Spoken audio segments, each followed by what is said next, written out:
What's up, everyone? Welcome back to another video here on Play on GAA with me, Seamus Brady, and Luke Payton. In this video, we are going to be giving a match review of the Leinster Hurling Final 2022. Of course, this match, Luke, was much anticipated. I mean, the renewal of the rivalry between Henry Shefflin and Brian Cody after that handshake after the game in Pearse Stadium in Galway.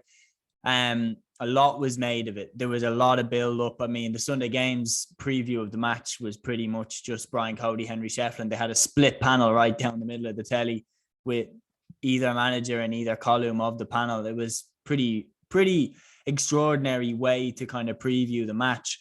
But the end of the game itself happened, and Kilkenny, as I predicted with Brian Cody, these are the situations that Kilkenny always down the years have seemed to come out on top in. They won by 22 points to Galway's 17 points. Now, a lot of people were kind of tipping Galway, that they were a happier camp, this and that. Kilkenny, on the other hand, Brian Cody, you can imagine, would have put a lot of pressure on them, and they came out on top, 22 points to 17. What did you make of the game? Yeah, look, well, first of all, I want to say is that I think what most people will probably be tuning in for is the handshake debacle at the end as well. And it was a bizarre situation when Kilkenny have just won a Leinster title and the camera essentially just followed Shefflin and Cody for 5 minutes of them walking around. And I think everyone attention, as soon as the final whistle went, said, right, what's going to happen here now between the two of them here? And look, we got that bizarre kind of standoff at the end, and then eventually it happened, and then there's still more drama from Henry shaking his head after it and everything as well, and clearly being unhappy. But like it's a really bizarre kind of storyline, really, that they've fallen out so quickly. And look, it just seems to be that the relationship is completely fractured there, whatever has happened there. But look, I think at the end of the day, look, people have to remember that, look, a match did go on here as well. And that is interesting as the relationship between a former manager and a player was. Look, the show goes on here. And look, it comes down to this. There was a Leinster final at stake here. And I know most of the comments will be kind of based on Cody and like what's happened here as well, but yeah, it shouldn't take away from what was a really good, particularly defensive performance, I think, from Kilkenny, in that, like, to limit a team like Galway to 17 points in a Leinster final, like in a big wide open Croke Park pitch as well. Look, it was it's pretty remarkable, really, kind of that's being achieved. We kind of look at the scorelines that are seen as well, like even just the Munster finals today, you're looking at both teams scoring 59 scores between the two teams, whereas then you see Kilkenny just limiting to 17. So yeah, really good defensively. The entire full back line at top were pretty great, like particularly Mikey Butler, like what addition he's been this year. So yeah, look, I think, look, Kilkenny would delight with that, and they just seem to have this thing that on the big day they're able to kind of bring a level of performance that's just kind of more than what we've seen, that on a select day when a game's there to be won, they can kind of bring that fight. And like we've seen it before when they locked Limerick out of the championship the last time as well, that they just brought this kind of savage work rate to a game. And look, that was there again against Galway. Like, they're lacking a little bit in the forwards, I think. I don't think that they have the quality that they did have, particularly when they did beat Limerick back in 2019. The same caliber forward isn't really there at the moment. And look, this panel is certainly more limited, but they still have that kind of ravenous kind of desire. And look, they're still playing for Cody. And look, there's huge kind of competition for places in that panel. Yeah, agreed. I mean, they definitely don't have the same talent of previous Brian Cody teams, but the one thing that they definitely have is ridiculous work rate, which is the first thing that Brian Cody's teams have always had. But I agree with everything that you said, particularly the handshake. I think Brian Cody is not covering himself in glory at all. I think he's coming across as a really kind of petulant person, in my opinion, at this point, to not just go over to Shefflin and just shake his hand. Like, whatever about the rivalry, whatever about competition, the game's over. Shake his hand. Like, he really has a very fragile ego, in my opinion, that he lost one game. Even after all he's won in the game, he's going to go down probably as the greatest hurling manager that there has ever been. I think he's already assured himself that status, in my opinion anyway. Yet he's so petulant that losing one game and he feels the need to kick off a feud, it's very fragile, in my opinion. It doesn't bode well for him, because, I mean, reading through Twitter and reading through all the comments about the handshake and reading through all the traction everyone, the consensus seems to be is that Cody is really letting himself down in terms of his image to the public with what's going on with Shefflin, and he's coming off as the bad guy here. Yeah, look, but I think in reality, I don't think he gives a shite really what anybody thinks of him. And I think, look, his job is to manage Kilkenny. At the end of that Galway game, the one in the round robin, that you could see how much it kind of stung him. He really didn't like it as well to lose. Kind of Galway have been the sworn rivals for the last couple of years, and that for a Kilkenny man to go and manage Galway as well, it clearly bothers him. It clearly bothers him a lot. And look, the thing was, what he's done really, really well in the last couple, through the many years he's managed Kilkenny, is that when a team has kind of come out and done a job on them as well, like, you'll be doing well to beat them twice in a row, because he always is able to adapt and make those adjustments. And look, you have to say he got it absolutely spot on coming into this as well. Look, it's I don't know if he's kind of trying to create siege mentality sort of stuff as well, or anything like that, but to be honest, I don't really think he cares. And like, people are saying that maybe the players don't like this stuff as well and stuff, but I don't think Cody really cares at all. He kind of, his style of management. He's kind of a strict manager as well, that he's not going to be doing a huge amount of talking to the players on the personal level anyway, as it is. So look, he picks the team, he sets how it's going to go and everything as well, and he's guided them to another Leinster championship. I'm sure the players don't give a crap about what's going on outside of that as well. All they care about is, look, they've come out with their Leinster title, and look, they absolutely played Galway off the park here as well. It was probably a 5 points, like a healthy enough 5-point lead. And to be honest, look, Kilkenny would have won it handier if Galway were given the red cards that they should have got in the second half. Particularly Keenan Fahy had to go for a stamp.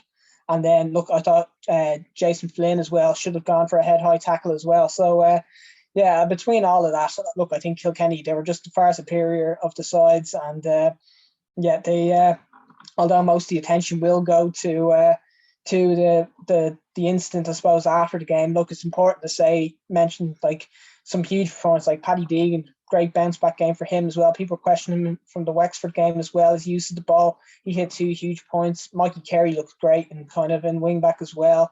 Hugh Lawler makes a huge difference come back in. I know Conor Whelan was sensational, hit 4 points, but Hugh Lawler had a really good game too. So look, it was really good defensively, and as well, special mention just goes TJ Reid as well. After people were saying he doesn't look the same this year as well, he must have caught about 4 or 5 clean puck outs as well when they really needed to win ball up there as well. Hit pretty much all of his frees and looked back to his best as well. So great stuff by Kilkenny in the end. Yeah, I agree with everything that you've said there. I feel like, look, with Kilkenny, do you rarely beat them twice? I mean, you look back down the years, Tipperary beat them in the final in 2010, and Kilkenny came back and dominated them in the 2011 final. Then 2012, Galway beat them in the Leinster final, and then Kilkenny came back and beat them in the All-Ireland final after a replay. So you are right, Cody's teams have a history of, not being beaten twice by the same side, not being caught twice by the same side. And after Galway beating them in the round robin, it felt like that actually lessened their chances of beating them in the Leinster final. They showed their hand too early or something to Kilkenny, who were then able to go back and prepare. And you're absolutely right about TJ Reid. He was magnificent. Paddy Deegan was brilliant. Michael Carey impressed me a lot as well. Their forwards as well, the likes of Adrian Mullen from midfield, the scores he's able to pick off, Owen Cody as well. But where do you think it went wrong for Galway? Because coming into the Leinster final, like the form of some of their players, Joseph Cooney has been magnificent throughout the Leinster Championship, Conor Whelan as well. But where do you think it actually went wrong for Galway on the day? Only putting up 17 points is pretty poor.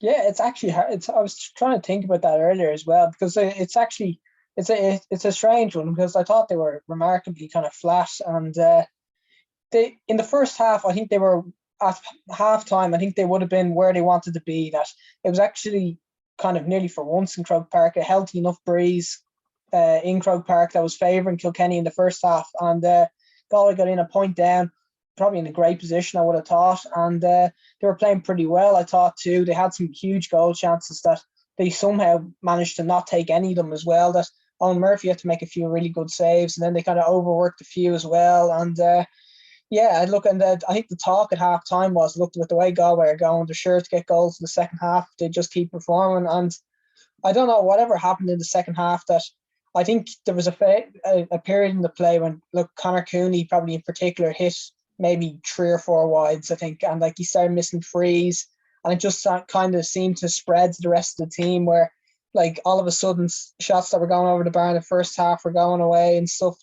Their work rate was nowhere near Kilkenny's as well. They were just completely outfought, I think, for every ball as well. If there was a 50-50 ball, it was a Kilkenny player coming out every time. And you can always tell by a game, like, who's winning the rucks, that who's going to win the game. Like, if you look at Limerick play any game as well, even against Clare earlier today, Limerick come out with the ball from the ruck, I'd say about 70% of the time. And look, it was the exact same yesterday in that Kilkenny just won every single one of those as well. Every dogfight that just summed up that look, if you need to win those, if you want to have a chance of winning the game, it's where all the possession comes down from as well. And yeah, look, Kilkenny just won all them. Galway, for whatever reason, having played pretty well, I'd say, in the round robin, having looked very, very good. They just didn't have the same level of fight they showed in the previous games as well. And yeah, particularly up front, I think they were just blunt up front. And like, it's needless to say that like they had some very good performances. Like Jack Grealish had a great performance now, and Cody keeping him scoreless. I know Cody had a huge impact on the game, but he did keep him scoreless. I thought Daithí Burke was very good. Darren Morrissey as well. Even like McInerney as well, centre half back, I thought did well too. But just up front, it was too blunt. And the players they're relying on the previous games, like Joseph Cooney, Tom Monaghan, just non-existent this game, unfortunately. And looking at Conor Cooney as well, it's this kind of step back from having Canning there taking the frees last year as well. When you're going from a 9 out of 10 free taker to look, Cooney's just that bit too inconsistent, I think. So lots to work on for Galway. Yeah, without doubt. And I mean, you were mentioning there about how Galway physically were one of the only teams that could stand up to Limerick and actually give them as good as they got. Do you think that, having seen the Munster final there earlier today, do you think that Clare are actually ahead of both of these teams, or would you put Kilkenny as a likely contender for the All-Ireland now after this? Oh, no, I'd 100% have Clare ahead of them as well. I think that Limerick and Clare are a good bit ahead of everyone else at the moment. I think Limerick are still like by a bit of a distance the best team. I think Clare are getting closer to them every match. I think they are improving as they go along.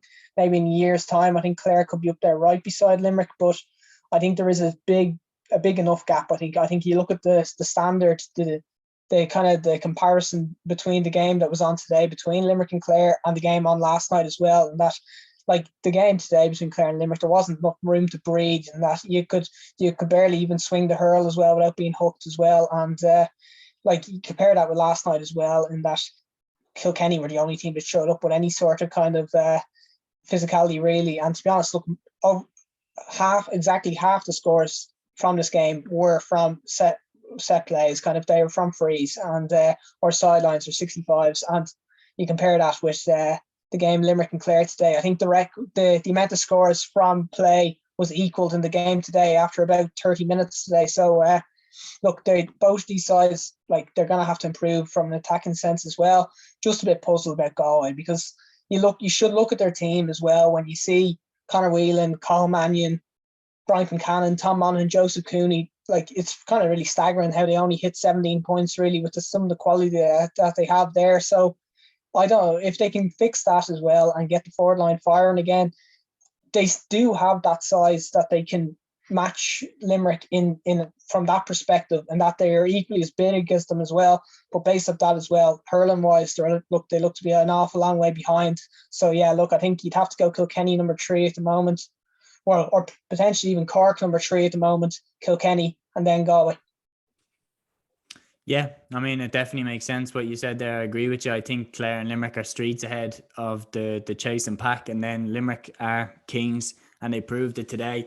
But yeah, Kilkenny proved yesterday that they are once again kings of Leinster. 3 in a row for Brian Cody's men, once again as Leinster kingpins. And really, they have been the dominant hurling team in Leinster for the last 20 years, where really since the Leinster Championship started. Galway's injection into the Leinster Championship definitely spiced things up, but Kilkenny reigned supreme once again. Cody evening the score with Henry Shefflin. Will there be a trilogy down the line? Who knows? I can't wait to see them lock horns once again. Kilkenny, Leinster champions for 2022, winning by 22 points to 17 against Galway. That's the match review here on Play on GAA, guys. Until the next one, take care.